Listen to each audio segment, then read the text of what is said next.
501c3 organization is a nonprofit category the Internal Revenue Service recognizes for tax-exempt charitable work.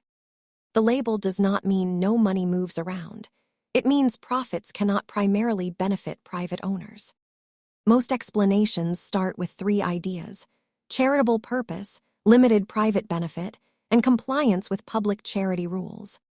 These groups are defined by mission, tax treatment, donor rules, and limits on political activity. A 501c3 centers on charitable work, while a 501c4 has a different public purpose and different donation rules. Public charities often spend most funds on programs, with smaller shares going to fundraising and administration. That is why people often review both the mission and the filings before judging how a nonprofit operates. A 501c3 is best understood as a charitable tax category with operating rules, donor implications, and reporting duties.